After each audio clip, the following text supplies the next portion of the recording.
اللہ کے حبیب صلی اللہ علیہ وسلم کی خدمت میں ایک شخص حاضر ہوا اور اس نے اذن جہاد طلب کیا. حضور میں جہاد پہ جانا چاہتا ہوں, مجھے اجازت مرحمت فرمائے.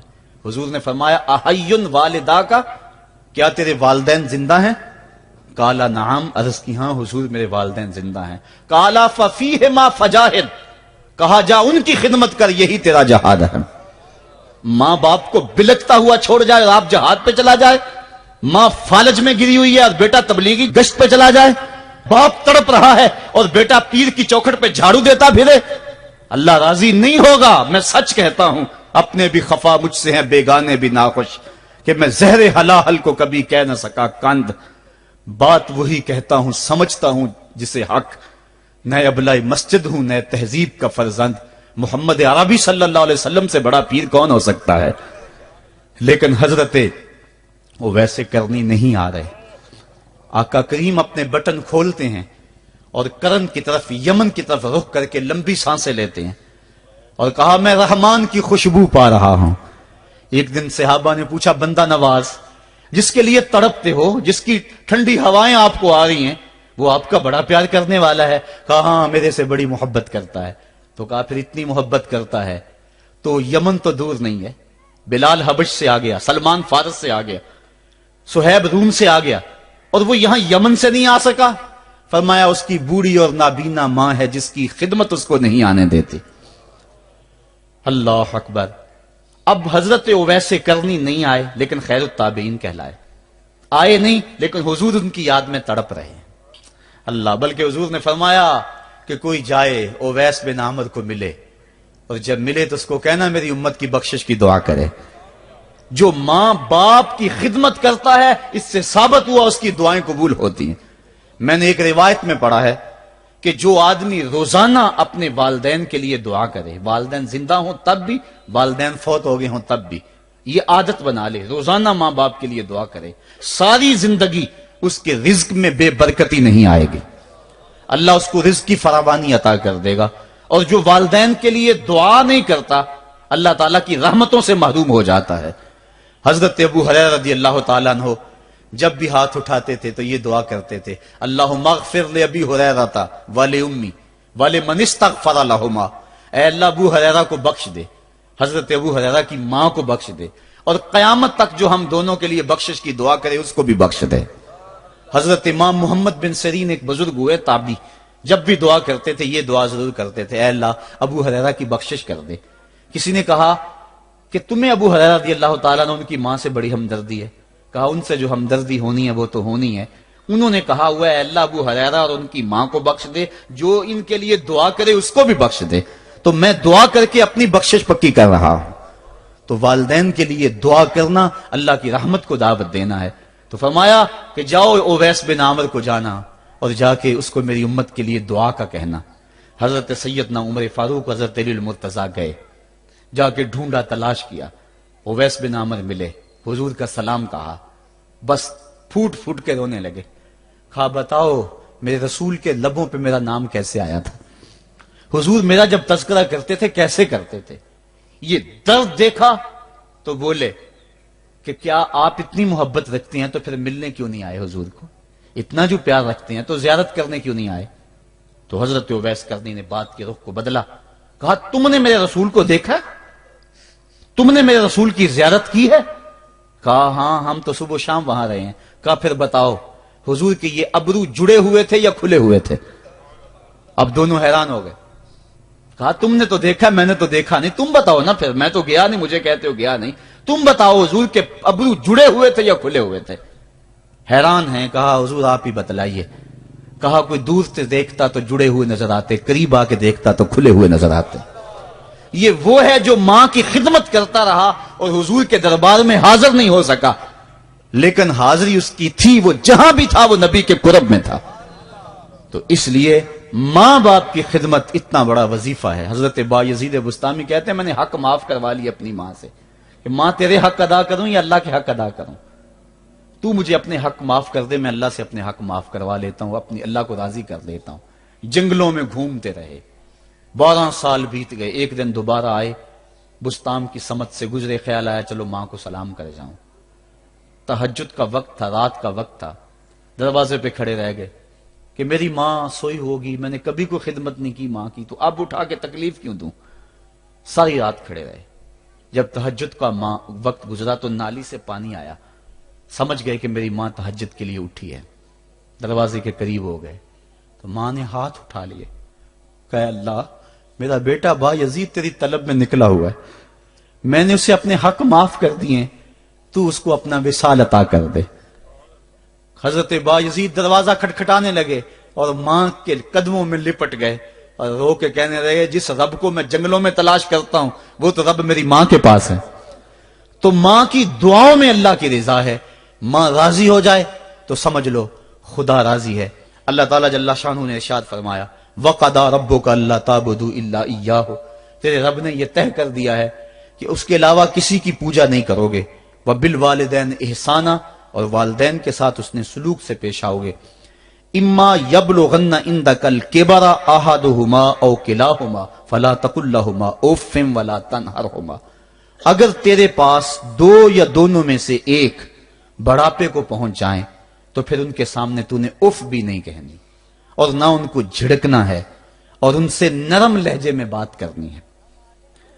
جب ماں باپ جوان ہو، بچوں کی ضروریات پوری کر رہے ہیں، ان کے تعلیمی اخراجات اور ان کے معاشی سارے معاملات درست کر رہے ہوں، تو اس وقت تو والدین کی بچے تعظیم کرتے ہی ہیں۔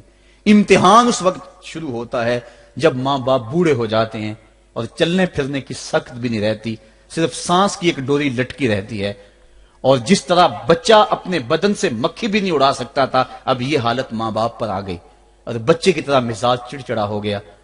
زمانے کے حالات بدل گئے لیکن باپ کی وہ پرانی روش ہے، وہ اسی انداز میں اسی ڈگر میں بات کرتا ہے۔ یہ آزمائش کے دن ہیں، یہ امتحان کے دن ہے، اب دیکھنا ہے والدین کی اس وقت تعظیم کون کرتا ہے۔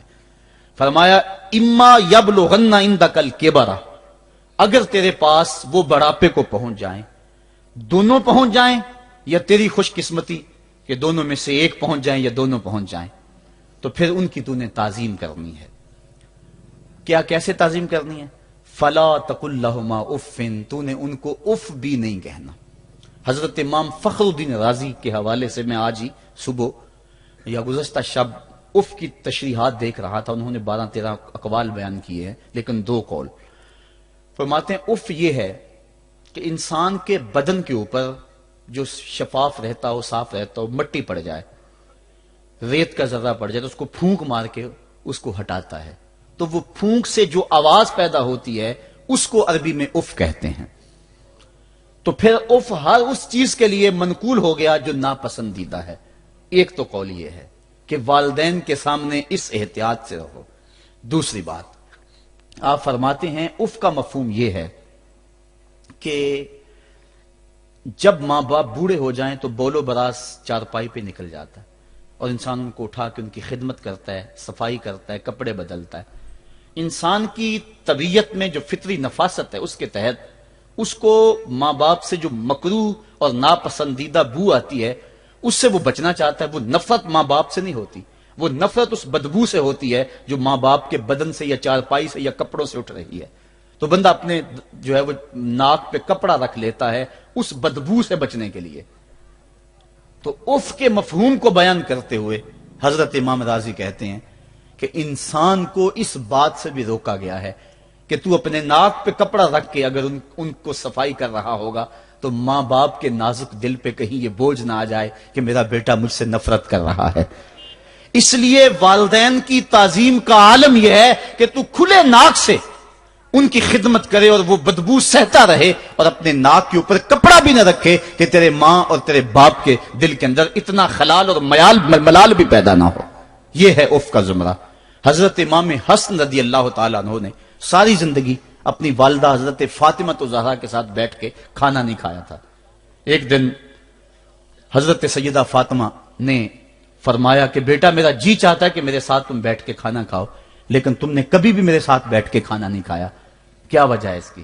تو حضرت امام حسن فرمانے لگے، عرض کرنے لگے امی میں اس ڈر سے آپ کے پاس بیٹھ کے کھانا نہیں کھاتا کہ کہیں کسی لقمے کی طرف آپ کی نظر بڑھ جائے اور میں عدم آگہی کی وجہ سے اپنے ہاتھ کو اس لقمے کے پہ ڈال لوں، اور نہ جان سکوں کہ اس لقمے کو اٹھانے کا ارادہ میری ماں کے دل میں پیدا ہو چکا ہے اور میں اللہ کی رحمتوں سے محروم ہو جاؤں، اس ڈر سے میں آپ کے ساتھ بیٹھ کے کھانا نہیں کھایا کرتا۔ یعنی ماں باپ کی تعظیم کا عالم یہ ہے، اف تک نہ کہو۔ حضرت سعید بن المسیب رضی اللہ تعالی عنہ جلیل القدر تابعی ہیں، وہ فرماتے ہیں کہ والدین کے سامنے بیٹے کی حالت کیا ہونی چاہیے۔ وہ فرماتے ہیں جس طرح بھاگا ہوا غلام پکڑا جائے اور اس کو پکڑ کے جو ہے وہ آقا کے سامنے پیش کر دیا جائے، تو اس بھاگے ہوئے غلام کو پکڑ کے جب آقا کے سامنے پیش کر دیا جائے تو جو حالت اس غلام کی ہوتی ہے، بیٹے کی حالت یہ ماں باپ کے سامنے ہونی چاہیے۔ اب ان بیٹوں کو سوچنا چاہیے جو اپنے ماں باپ کو دقیانوسی کا تانا دیتے ہیں اور سمجھتے ہیں یہ اولڈ فیشن ہے، انہیں کیا پتا زمانہ کہاں چلا گیا ہے، اور ان کے فیصلوں کو مسترد کرتے ہیں۔ علماء نے اس بات کو تفصیل کے ساتھ بیان کیا ہے کہ شریعت کے جو قطعی ضابطے ہیں، ان ضابطوں اور ان قوانین کو اور ان معاملات میں تو والدین کی فرما برداری نہیں ہوگی اللہ کی اگر معصیت ہوتی ہو، لیکن جو معاملے شک والے ہیں وہاں ماں باپ کے قول کو ترجیح دی جائے۔ تو فرمایا ان کے سامنے اف بھی نہیں کہنی، وَقُلْ لَهُمَا قَوْلًا كَرِيمًا، اور ان سے نرم لہجے میں بات کرنی ہے۔ وَاخْفِضْ لَهُمَا جَنَاحَ الذُّلِّ مِنَ الرَّحْمَةِ، اور ان سے بات اور ان کے لیے اپنے بازو بچھا لینے ہیں نرم دلی کی وجہ سے، نرمی کی وجہ سے۔ جب جانور زمین کی طرف رخ کرتا ہے، اوپر سے نیچے کی طرف آتا ہے تو اپنے پروں کو سکیڑ لیتا ہے، تو اس کے لیے یہ لفظ بولے جاتے ہیں وَاخْفِضْ لَهُمَا جَنَاحَ۔ تو اللہ تعالیٰ فرمایا جس طرح وہ جانور عزت سے اپنے بازو سکیڑ لیتا ہے اور پھیلاتا نہیں ہے، والدین کے سامنے تیری اکڑ، تیرا عہدہ، تیرا منصب، تیری شانیں، تو بڑا اونچا ہے، لوگ تجھے سلوٹ کرتے ہیں، تیرے ہاتھ چومتے ہیں، تجھے سلام کرتے ہیں، اونچی کرسیوں پہ تو بیٹھتا ہے، لیکن وہ سب وہاں چھوڑ دے اور ماں کے قدموں میں عاجز بن کے بیٹھ جا، باپ کے قدموں میں عاجز بن کے بیٹھ جا، وہاں اپنی اس کسی چیز کا لحاظ رکھ۔ پرندہ اوپر کوڑے تو پر کھولے، لیکن جب نیچے آئے تو پروں کو سمیٹ لے، تیرا عہدہ، تیرا منصب باہر رہے، جب ماں باپ کے پاس آئے اس وقت تو مؤدب غلام کی صورت میں اپنے والدین کے سامنے کھڑا۔ وَقُلْ رَبِّ ارْحَمْهُمَا كَمَا رَبَّيَانِ صَغِيرًا، اور اگلا حق یہ بیان فرمایا کہ اللہ کی بارگاہ میں عرض کر رہا ہے اللہ میری ماں پر بھی اور میرے باپ پر بھی رحم فرما دے۔ آفاق کے ہر ہر گوشے میں قرآن سنا کر دم لینا، اب رکنا نہیں، اب تھمنا نہیں، فردوس میں جا کر دم لینا،